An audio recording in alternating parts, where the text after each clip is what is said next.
Selamat malam Umania. Selamat datang lagi di Midnight Live. Apa kabar semuanya? Sehat ya? Kita seru-seruan lagi malam ini karena kita punya Come On. Kami Somon Online dan nanti ada bintang tamu yang akan hadir di Midnight Live. Rara Sudirman akan hadir. Seperti biasa kita awali dengan berita pembuka.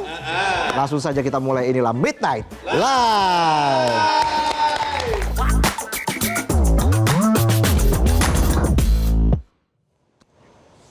Berita malam ini kita akan bahas soal teror dan radikal. Bukan radikal bebas, ya. Itu mah penonton. Kebanyakan terpapar radikal bebas. Jadinya penuaan dini. Gen Z tapi generasi Zorro. Angkatan Antonio Banderas. Jadi kita akan bahas soal konten-konten radikal yang mulai ngincer anak-anak muda dan menjadikan mereka calon teroris. Yang bikin makin miris, jaringan teroris sekarang mulai pindah cara kerja. Mereka nggak lagi muncul di ruang konvensional tapi justru mulai bergerak lewat ruang digital. Bayangin, ruang digital itu kan harusnya bikin hidup jadi serba mudah. Mau makan tinggal buka aplikasi. Mau nonton tinggal pilih platform. Mau belajar juga tinggal searching di internet. Pokoknya ruang digital itu bikin hidup jadi simpel asal punya kuota. Kalau nggak punya kuota yang ngutang lagi. Tapi dibalik semua kemudahan yang dikasih dunia digital, walaupun katanya ChatGPT mau diblokir, ternyata ada ironi yang mengganjal. Dunia digital ternyata bisa dipakai buat menyebarkan paham radikal. Fakta ini diungkap oleh Detasemen Khusus 88 Anti Teror yang menyebut kalau anak-anak kini jadi sasaran empuk kelompok radikal. Karopenmas Divisi Humas Polri Brigjen Pol Trunoyudo Wisnu Andiko bilang kalau modus perekrutan ini benar-benar memanfaatkan platform digital yang akrab di kehidupan anak-anak dan pelajar seperti media sosial dan game online. Modus penyebaran paham radikalnya juga dilakukan secara berlapis dan step by step. Kayak PDKT. Mulai dari kenalan dulu, tukeran nomor handphone, cecetan, jadian, ujung-ujungnya di ghosting. Ujung-ujungnya di ghosting udah kayak tuntutan 17+8 aja.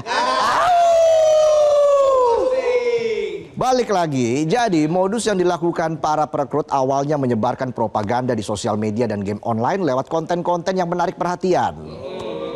Kayak video pendek, animasi, meme, dan juga musik. Tujuannya untuk membangun kedekatan emosional, memancing rasa penasaran, dan menumbuhkan ketertarikan. Persis kayak pas PDKT sama gebetan tadi. Bedanya perekrut ini nggak pakai ghosting. Mereka justru fast respon. Dan langsung lanjut ke part 2. Anak-anak dikasih pertanyaan yang seolah-olah berwawasan padahal sebenarnya jebakan. Sampai ada pertanyaan, mana yang lebih baik, Pancasila atau kitab suci? Wih, bawa-bawa kitab suci. Ya. Emangnya mau nemenin Biksu Tong Samcong cari kitab suci ke barat? Sun Gokong. Tipat kayak kali. Kalau jawabannya dianggap cocok sama arah ideologi radikal mereka, para perekrut kemudian akan memasukkan anak itu ke grup yang lebih privat dan tertutup seperti WhatsApp atau Telegram. Di dalam grup itulah proses indoktrinasi dimulai. Semuanya diatur secara sistematis dan intens. Perlahan-lahan mereka dicuci otaknya dan disusupi pemahaman ekstrim. Terbaru Densus 88 sudah menangkap 5 orang pelaku perekrutan. Mereka adalah FW alias JT dari Medan, LM dari Banggai Sulteng, PP alias BBMS dari Sleman, MSVO dari Tegal, dan JJS alias BS dari Agam. Nama aliasnya banyak banget ya. Di sini juga penonton pakai nama alias kan. Ini ada MBG nih. Nah, MBG Mas Bambang. Sebelahnya Ade. Ya, Ade anti dandruff. Sampo kali. Sebelahnya lagi SBH. Satria Baja Hitam. Nah yang di ujung ABS. Anak buah saya. Udah belasan tahun masih anak buah aja. Kapan jadi bapak buahnya loh? Dan yang bikin makin ngeri, salah satu perekrut ternyata sudah punya rencana mau lakukan aksi teror di gedung DPR. Waduh, kalau sampai kejadian duit pajak kita lagi tuh yang dipakai buat perbaikan. Ya. Juru bicara Densus 88 AKBP Maindra Eka Wardana bilang para pelaku diketahui terafiliasi salah satu jaringan ekstremis ISIS. Selain itu 1 dari 5 orang yang ditangkap ternyata merupakan residivis di kasus yang sama. Keluar tahanan tapi masih ekstrim. Ibarat murid yang udah kena hukuman karena nyontek. Habis dihukum ternyata dia udah nggak nyontek lagi. Ya. Tapi jualan contekan buat teman-temannya. Dari pengungkapan itu tercatat ada 110 anak usia 10-18 tahun di 23 provinsi yang terdeteksi jadi korban perekrutan. Dari hasil asesmen Polri, anak-anak ini rentan terdoktrin paham ekstrim karena kebanyakan dari mereka punya kondisi yang sama. Mereka lagi rapuh. Banyak yang jadi korban perundungan. Kurang perhatian dari orang tua. Atau datang dari keluarga yang tidak harmonis.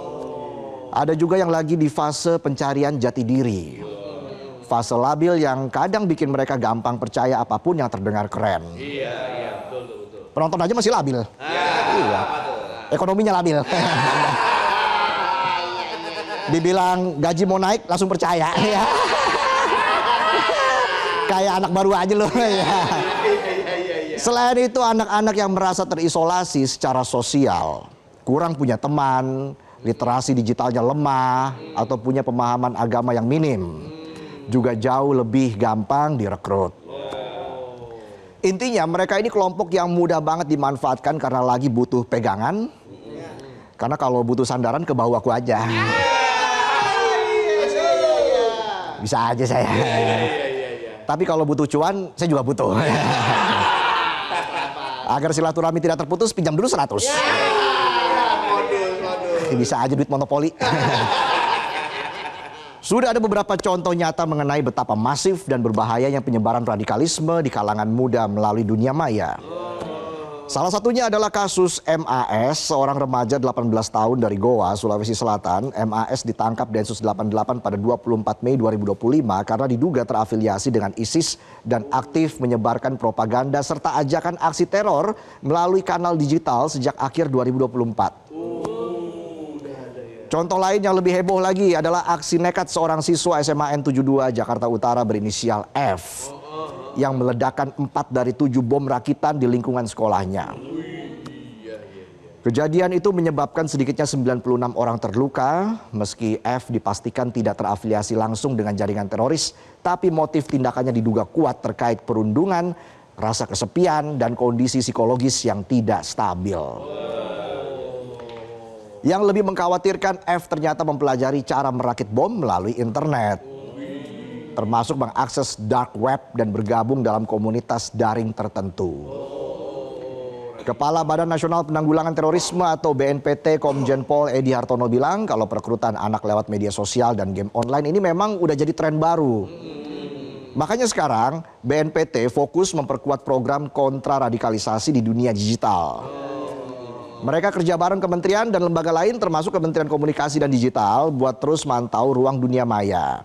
Nantinya begitu ada konten radikal maka akan langsung mereka take down. Kalau radikalnya radikal bebas, konsumsi buah dan sayur.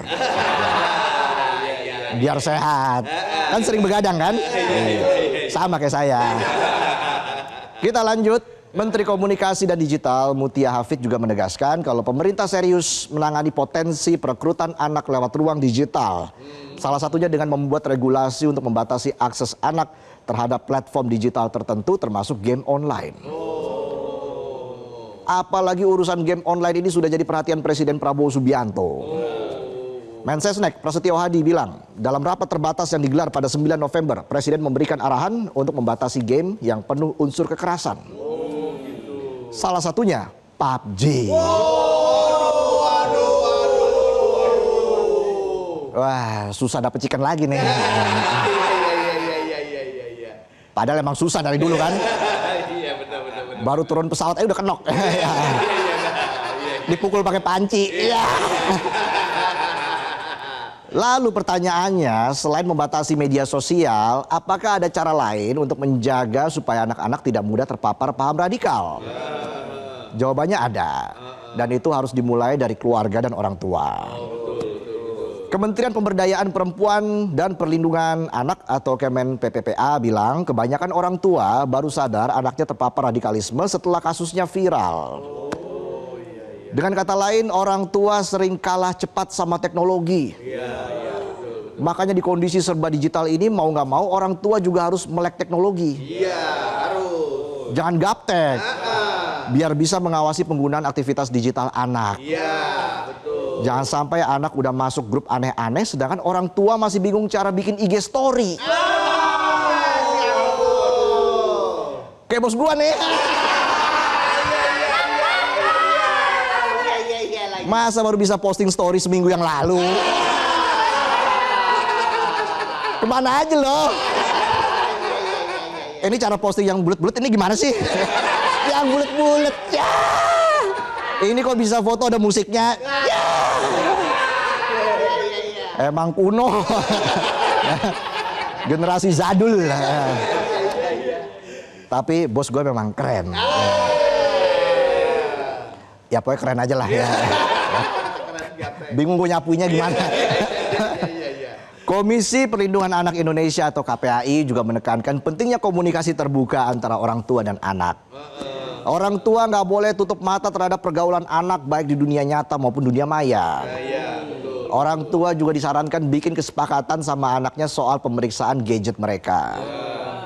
Orang tua juga harus sering ngobrol sama anak supaya tahu apa aja yang udah anak dapat dari media sosial.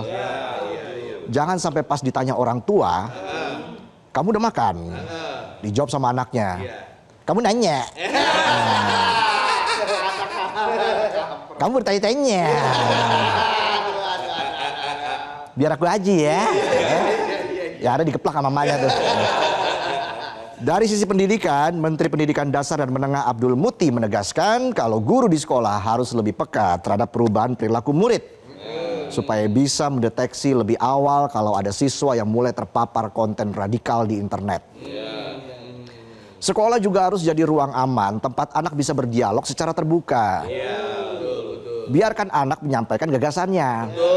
Biarkan anak bertanya dan berekspresi. Supaya mereka bisa eksplorasi gagasan secara kreatif tanpa takut disalahkan atau dinilai aneh. Jangan belum apa-apa udah dijudge. Misalnya nih, pas belajar gurunya nanya, Budi, kalau kamu kasih uang 5.000 ke teman kamu buat beli cilok yang harganya 3.000, berapa kembaliannya? 2.000. Budinya jawab, nggak ada bu.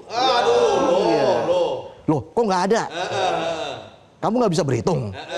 Wah, udah dijudge gitu kan? Bu, lihat aja teman saya tukang embat semua.